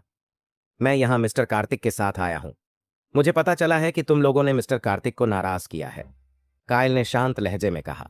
मैं मिस्टर कार्तिक? तन्मय, जो घुटनों के बल बैठा हुआ था, यह सुनते ही और अधिक डर गया। उसने कार्तिक की तरफ देखा और उसका चेहरा सफेद पड़ गया। उसके हाथ पैर डर के मारे कांपने लगे। कार्तिक धीरे से तन्मय के पास गया। मुझे याद है, इसी लाउंज में पहले तुम्हें मुझे अपमानित करने में बड़ा मजा आ रहा था, है ना? मैं मिस्टर कार्तिक, ये मेरी गलती थी। मैंने जो किया वह मेरी मूर्खता थी। अगर मुझे पता होता कि आप कौन हैं तो मैं ऐसा करने की सोच भी नहीं सकता था। तन्मय ने कभी नहीं सोचा था कि वह गरीब डिलीवरी बॉय अचानक मिस्टर कार्तिक बन जाएगा, जिसका इतना बड़ा सम्मान कायल हैस भी करता है। लेकिन अब वह इस बारे में ज्यादा सोच भी नहीं सकता था। वह सिर्फ कार्तिक से रहम की भीख मांग सकता था। क्या तुमने सुना जो मैंने अभी कहा? कार्तिक ने सपाट लहजे में तन्मय से पूछा। आपने क्या कहा? तन्मय कुछ पल के लिए हक्का बक्का रह गया। उसने डरते हुए कार्तिक की तरफ देखा। कार्तिक ने अपना दाहिना पैर आगे बढ़ाया और सीधे बोले, मैंने कहा था कि मेरे जूते गंदे हैं। तन्मय ने घबराकर एक बार निगल लिया और हर्षित की तरफ देखा, शायद मदद की उम्मीद में। लेकिन हर्षित जानता था कि कायल कौन है, और यह भी साफ था कि अगर कायल कार्तिक को इतना सम्मान दे रहा है तो कार्तिक की पृष्ठभूमि बहुत बड़ी होगी। मिस्टर कार्तिक ने कहा है कि उनके जूते गंदे हैं। क्या तुमने यह सुना नहीं? कायल ने धीमे स्वर में तन्मय से कहा। हाँ हाँ, मैंने सुना, तन्मय ने कांपते हुए जवाब दिया। फिर वह नीचे झुका और अपनी जीभ बाहर निकाल ली। वह कार्तिक के जूते चाटने ही वाला था कि कार्तिक ने अपना पैर खींच लिया। तन्मय रुक गया और उलझन में कार्तिक की तरफ देखा। उसने अपना सिर कार्तिक के पैर के पास लाने की कोशिश की, लेकिन कार्तिक ने फिर अपना पैर पीछे कर लिया। मिस्टर कार्तिक, आप क्या चाहते हैं? तन्मय ने डरते हुए पूछा। कुछ नहीं, बस तुम्हारा गंदा मुंह मुझे और ज्यादा गंदा लगता है, कार्तिक ने ठंडे लहजे में कहा। तन्मय शर्मिंदगी के साथ वहीं खड़ा रह गया। उसने झेंपते हुए कहा, बिल्कुल बिल्कुल, मेरा मुंह गंदा है। मैं आपके जूते चाटने लायक नहीं हूं। मेरे जूते चाटने की बात छोड़ो, कार्तिक ने धीरे से कहा। अब मैं तुम्हें कुत्ते की तरह भौंकते हुए सुनना चाहता हूं। बिल्कुल बिल्कुल, वूफ वूफ वूफ। तन्मय कायल से इतना डर गया था कि उसने कार्तिक की बात मानने में जरा भी देरी नहीं की। वह जमीन पर झुक गया और कुत्ते की तरह भौंकने लगा। बाकी लोग यह सब देखकर हंसी रोकने की कोशिश कर रहे थे। इसके बाद कार्तिक ने कायल की ओर देखा और धीमी आवाज में कहा, चलो कायल। हर्षित, जो अब तक स्तब्ध खड़ा था, यह सब देखकर पसीने से तरबतर हो गया। किसने सोचा होगा कि इंडिया का सबसे बड़ा और ताकतवर गॉडफादर कायल अब कार्तिक के साथ खड़ा होकर उसकी बात मान रहा है? यह देखकर हर्षित को कार्तिक की असली पहचान जानने की और भी ज्यादा उत्सुकता हुई। हाँ मिस्टर कार्तिक। कायल ने सिर हिलाया और सम्मानपूर्वक कार्तिक के पीछे पीछे निजी लाउंज से बाहर निकल गया। हर्षित को अचानक कुछ याद आया। उसने जल्दी से टेबल पर रखे $1,00,000 उठाए और कार्तिक के पीछे भागते हुए बोला, मुझे आज के लिए माफ कर दीजिए मी। कार्तिक, मेरा इरादा आपको ठेस पहुंचाने का नहीं था। कृपया ये पैसे वापस ले लीजिए। पैसे रख लो, ये थोड़े पैसे मेरे लिए कुछ भी नहीं है। कार्तिक ने उदासीन स्वर में जवाब दिया और हर्षित की तरफ देखे बिना ही बार से बाहर चला गया। हर्षित, जिसने अपने हाथों में $1,00,000 पकड़ रखे थे, वहीं खड़ा रह गया।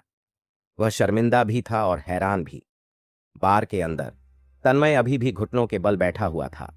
उसके चेहरे पर शर्मिंदगी के भाव साफ झलक रहे थे। बार के बाहर कायल ने कार्तिक से पूछा, क्या आप परिणाम से संतुष्ट हैं मिसान कार्तिक?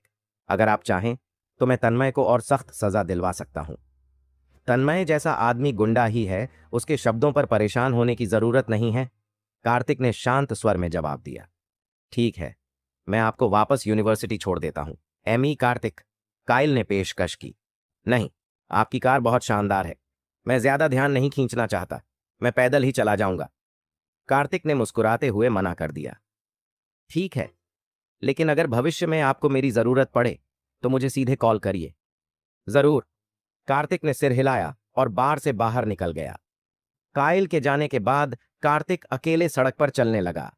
सड़क पर गाड़ियों के शोर को सुनते हुए वह बीते दिनों की घटनाओं के बारे में सोचने लगा। पैसा कभी कभी लोगों को उनके कपड़े ही नहीं, बल्कि उनकी इज्जत और आत्मसम्मान भी उतारने पर मजबूर कर देता है। कार्तिक ने हल्के से हंसते हुए खुद से कहा। तभी उसका फोन बजा। उसने फोन निकाला और स्क्रीन पर देखा। यह एक अनजान नंबर था।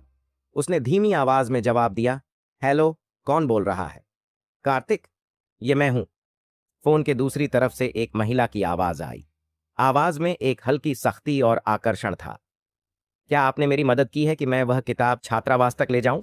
उसने आगे कहा। यह आवाज कार्तिक की काउंसलर रेचल प्रोफेसर वालेस की थी। ओह, प्रोफेसर वालेस, मुझे याद है। माफ कीजिए, मैं थोड़ा लेट हो गया। मैं इसे अभी कर लेता हूं। क्या आप छात्रावास में हैं? कार्तिक को अचानक याद आया कि सुबह जब वह दालान में खड़ा था, रेचल ने उसे यह काम करने के लिए कहा था, एक सज्जा के तौर पर। मैं बाद में वापस जाऊंगी, प्लीज रजिस्ट्रार के ऑफिस में जाकर सामान ले आओ, रेचल ने धीमे स्वर में कहा और फोन काट दिया। कार्तिक ने फोन वापस अपनी जेब में रखा और इंडिया यूनिवर्सिटी की ओर दौड़ पड़ा। हालांकि उसके पास इतना पैसा था कि वह जो चाहे कर सकता था, फिर भी वह रेचल जैसी सख्त महिला से पंगा लेने की हिम्मत नहीं करता था। 5 मिनट बाद वह यूनिवर्सिटी पहुंच गया। रेचल का सामान लेने के लिए उसने सीधा रजिस्ट्रार के ऑफिस की ओर भाग लिया। चलते हुए उसे अफसोस हो रहा था कि उसने कायल के साथ कार में जाने का ऑफर ठुकरा दिया। अगर उसने मान लिया होता तो उसे इतनी थकान नहीं होती। दस्तक, दस्तक, दस्तक। कार्तिक ने रजिस्ट्रार ऑफिस के दरवाजे पर 3 बार दस्तक दी। अंदर आइए, एक अधेड़ उम्र की महिला की आवाज सुनाई दी। कार्तिक ने दरवाजा खोला और कहा, प्रोफेसर वालेस ने मुझे कुछ सामान लेने के लिए भेजा है। महिला ने उसकी ओर देखा और कमरे के कोने में रखे एक बड़े बॉक्स की तरफ इशारा करते हुए कहा, उसे ले लो, सब कुछ वहीं है। Thank you. कार्तिक ने सिर हिलाया और बॉक्स उठाने के लिए झुका। फिर वह बिना कोई और बात किए छात्रावास की ओर लौट गया। रेचल ने उसे इस सेमेस्टर के लिए कुछ किताबें ले जाने को कहा था। सौभाग्य से बॉक्स भारी नहीं था और ले जाने में आसान था। इससे पहले भी रेचल ने कई बार उसे अपने कमरे तक सामान पहुंचाने के लिए कहा था, इसलिए यह पहली बार नहीं था कि वह महिला छात्रावास जा रहा था। छात्रावास की वार्डन उसे पहले से जानती थीं, इसीलिए उसे अंदर जाने में कोई दिक्कत नहीं हुई। जैसे ही उसने रेचल के डॉर्म रूम का दरवाजा खोला, एक मीठी खुशबू उसके नथुनों में घुस गई। यह खुशबू बिल्कुल रेचल के शरीर की खुशबू जैसी थी। कार्तिक ने गहरी सांस ली और कमरे के अंदर चला गया। इंडिया यूनिवर्सिटी के स्टाफ को यहाँ काफी सुविधाएं दी जाती थीं। हर टीचर को एक बेडरूम और लिविंग रूम वाला कमरा मिलता था। रेचल का कमरा साफ सुथरा और सुंदर था। उसे साफ सफाई का बहुत शौक था। यह साफ दिखाई दे रहा था। कमरे का इंटीरियर गुलाबी रंग का था। पर्दे और बेडशीट भी गुलाबी थीं। शायद गुलाबी उसका फेवरेट कलर था। कार्तिक ने बॉक्स जमीन पर रखा और जाने के लिए पलटा। तभी उसकी नजर बालकनी पर पड़ी।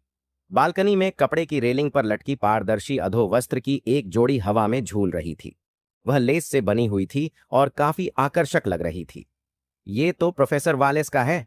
कार्तिक के मन में हल्की झिझक और उत्सुकता जाग उठी। वह खुद को रोक नहीं सका और बालकनी की ओर खींच गया। जब वह पास पहुंचा और उसने करीब से देखा तो उसे हैरानी हुई। मुझे नहीं पता था कि प्रोफेसर वालेस इतनी बोल्ड हैं, कार्तिक खुद से बड़बड़ाया। यूनिवर्सिटी में रेचल के बारे में जो गपशप होती थी, उसे याद करके वह हंस पड़ा। हालांकि वह जानता था कि उसे यह सब नहीं देखना चाहिए, लेकिन उसकी स्वाभाविक उत्सुकता उसे रोक नहीं सकी।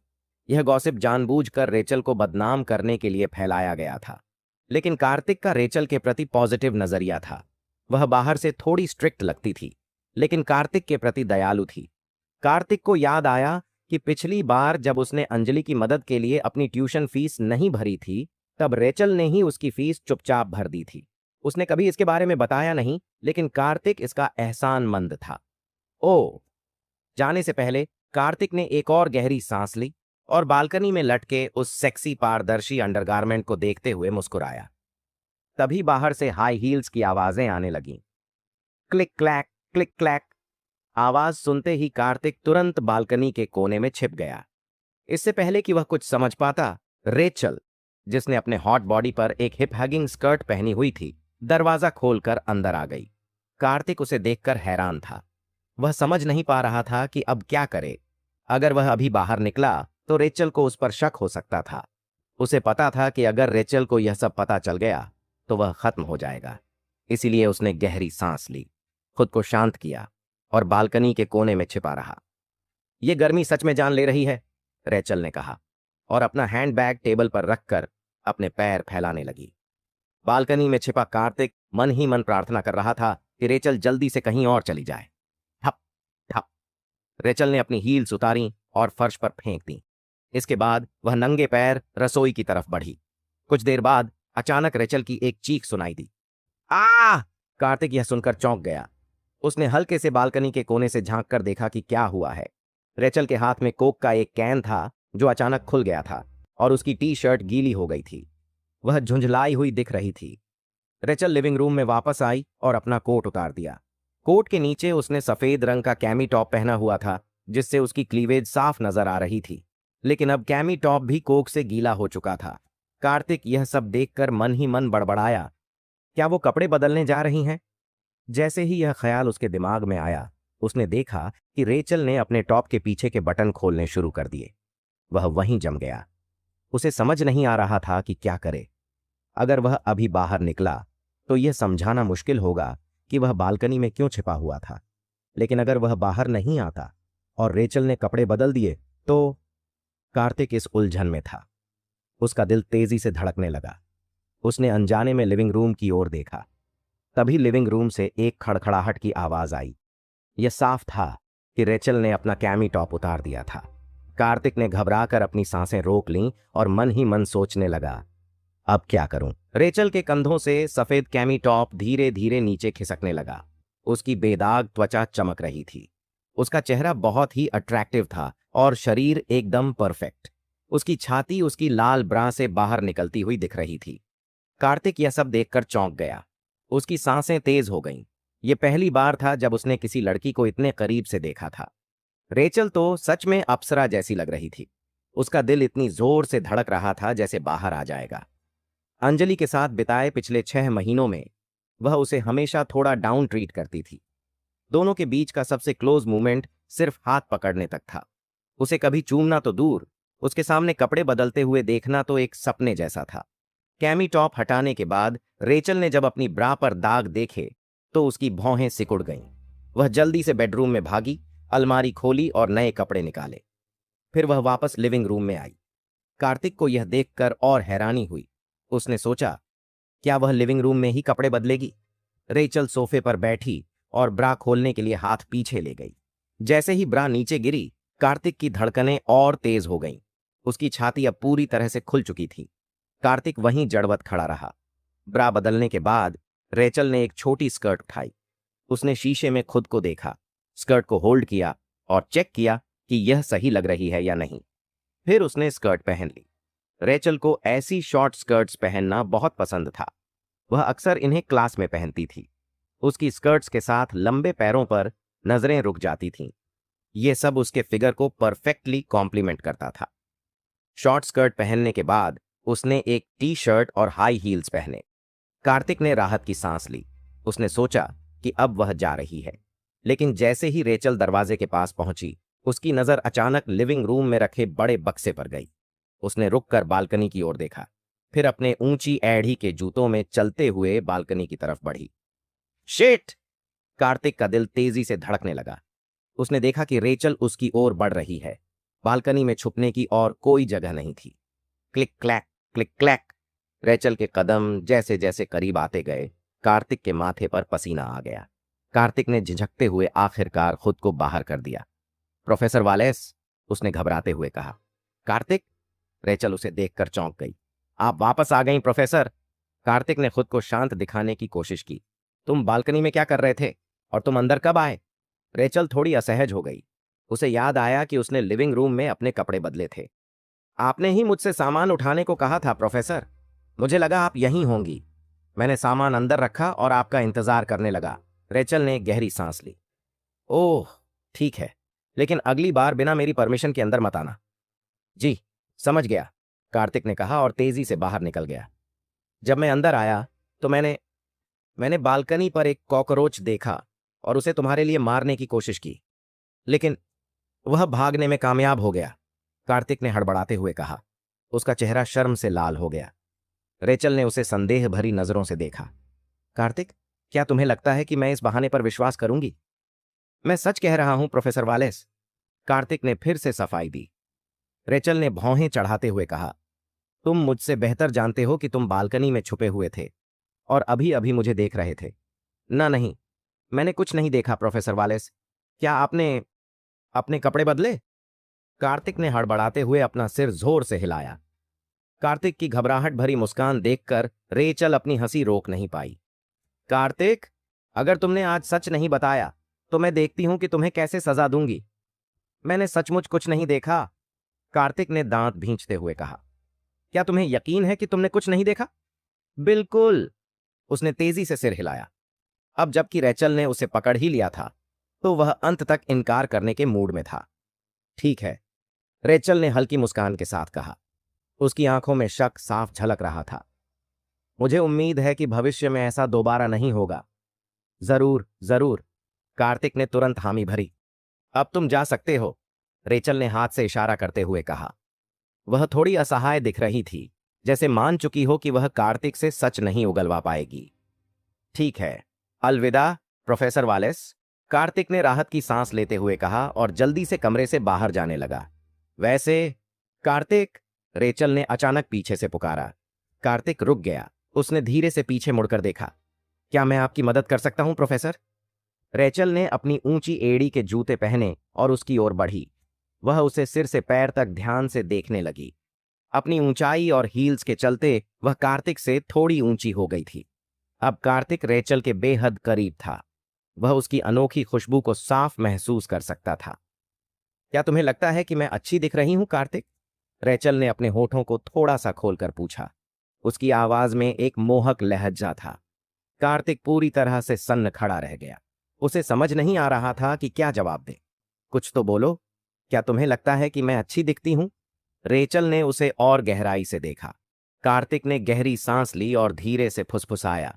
मैंने सचमुच आपको अपने कपड़े बदलते हुए नहीं देखा प्रोफेसर, रेचल ने होठों को दबाते हुए कहा। मैं उस बारे में बात नहीं कर रही हूं, और अगर तुमने देख भी लिया तो मैं तुम्हें कुछ नहीं कहती। आखिर तुम्हारा इरादा तो ऐसा नहीं था। लेकिन मैंने सचमुच कुछ नहीं देखा, कार्तिक ने कहा। रेचल के सवाल उसे पूरी तरह हिला रहे थे। अच्छा, मैंने सुना है कि तुम पार्ट टाइम खाना डिलीवर कर रहे हो। मेरे दोस्त का नया बार कुछ ही दिनों में खुलने वाला है। तुम वहां सर्वर के तौर पर काम क्यों नहीं करते? रेचल ने अब उसे चिढ़ाना बंद किया और चिंता के साथ पूछा। मैं अब खाना डिलीवर नहीं करता प्रोफेसर, कार्तिक ने हल्के से मुस्कुराते हुए कहा। रेचल ने भौहें उठाईं। तुम अब फूड डिलीवरी नहीं करते? फिर अपनी ट्यूशन फीस कैसे भरोगे? कार्तिक ने थोड़ा रुककर जवाब दिया। अब मुझे एक आरामदायक नौकरी मिल गई है, पैसे भी ठीक ठाक आ रहे हैं। अच्छा, रेचल ने सिर हिलाया।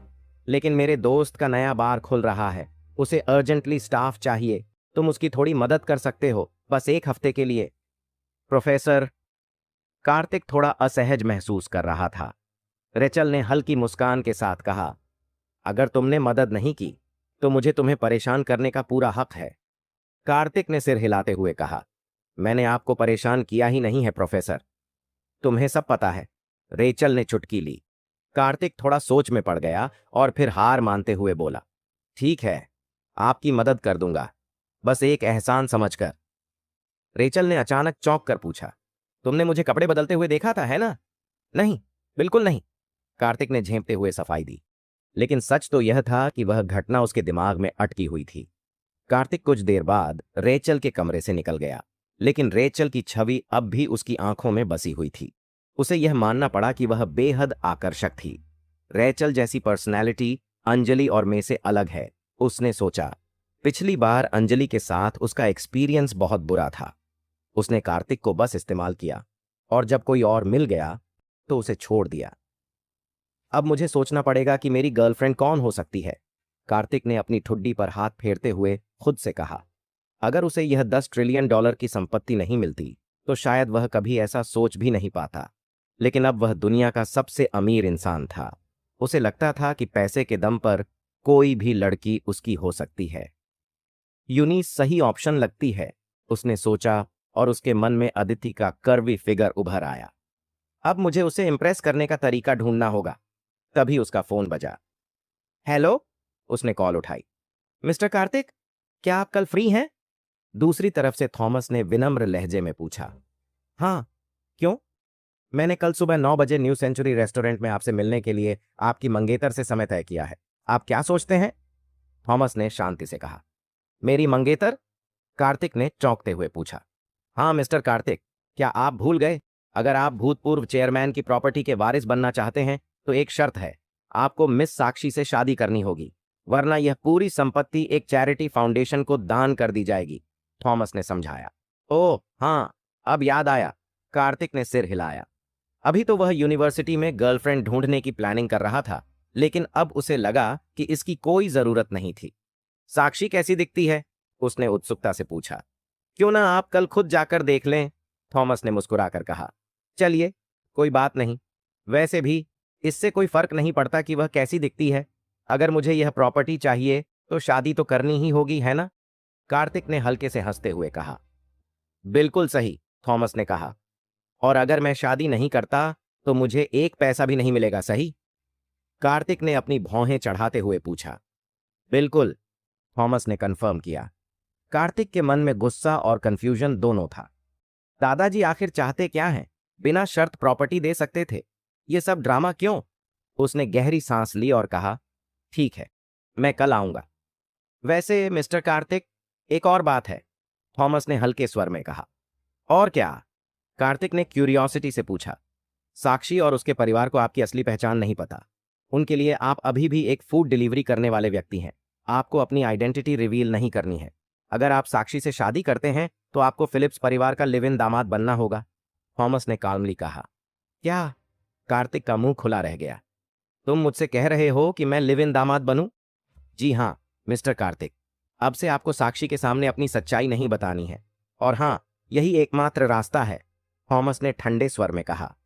नहीं, मैं किसी भी बदसूरत लड़की से शादी करने से मना नहीं करूंगा, लेकिन लिव इन दामाद बनना, यह तो बहुत ज्यादा है, कार्तिक ने गुस्से और फ्रस्ट्रेशन के साथ कहा। वह जानता था कि वह एक साधारण इंसान है, लेकिन इस शर्त को मानना उसके लिए आसान नहीं था। ये दो शर्तें हैं जो पूर्व चेयरमैन ने अपनी वसीयत में लिखी हैं। आपने शायद इसे साइन करते वक्त ध्यान से नहीं पढ़ा होगा, मिस्टर कार्तिक, थॉमस ने शांत लहजे में कहा, जैसे वह इसमें कुछ नहीं कर सकता। मुझे लगता है कि मेरे साथ धोखा हुआ है।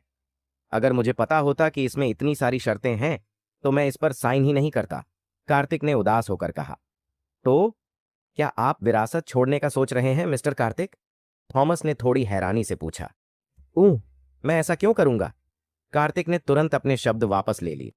उसने बस यूं ही शिकायत कर दी थी, लेकिन सच में ऐसा कोई तरीका नहीं था कि वह $10 ट्रिलियन की संपत्ति छोड़ देता। वह अभी अभी गरीबी से बाहर निकला था और अपनी नई जिंदगी को हरगिज छोड़ने का इरादा नहीं रखता था। मेरा कुछ और मतलब नहीं था, मिस्टर कार्तिक। मैं तो बस पूछ रहा था, थॉमस ने कामली कहा। तो मैं अपनी असली पहचान कब बता सकता हूं? कार्तिक ने थोड़ी देर सोचकर पूछा। जैसे ही आप साक्षी से शादी कर लेंगे, थॉमस ने जवाब दिया। कूल, कार्तिक ने झुंझलाते हुए फोन काट दिया। पहले तो कार्तिक अपनी गर्लफ्रेंड को लेकर बड़े सपने देख रहा था, खासकर जब से उसने मे और रेचल को देखा था। लेकिन थॉमस की इस कॉल ने उसकी सारी उम्मीदों पर पानी फेर दिया। वो साक्षी एक बदसूरत राक्षस होगी जिसे कोई नहीं चाहता, वरना उन्हें लिव इन दामाद ढूंढने की जरूरत नहीं पड़ती। यह सब एक बेकार जाल है। कार्तिक ने बड़बड़ाते हुए अपना फोन बंद किया और लेक्चर हॉल की तरफ चल पड़ा। कार्तिक की सोच में केवल एक असफल आदमी ही लिव इन दामाद बनने के लिए तैयार होगा। भले ही वह गरीबी में रहा हो, लेकिन उसकी खुददारी अभी भी बची हुई थी। वह किसी भी मुश्किल का सामना कर सकता था, लेकिन लिव इन दामाद बनने का अपमान नहीं सह सकता था। कार्तिक साक्षी से मिलने के बारे में सोच रहा था और उसने सामने से आती हुई किसी खूबसूरत लड़की पर ध्यान नहीं दिया। अचानक वे दोनों जोर से टकरा गए। 3 इंच ऊंची हील्स पहने लड़की संतुलन खो बैठी और पीछे गिरने लगी। आह! उसने चीखते हुए खुद को संभालने के लिए कार्तिक के कपड़े पकड़ लिए, लेकिन कार्तिक का खुद का बैलेंस बिगड़ गया और वह उस लड़की को अपनी बाहों में लेकर जमीन पर गिर गया। मुझे छोड़ो! लड़की चिल्लाई, लेकिन तब तक बहुत देर हो चुकी थी। कार्तिक का पूरा शरीर उसके ऊपर था और वे दोनों फर्श पर पड़े थे।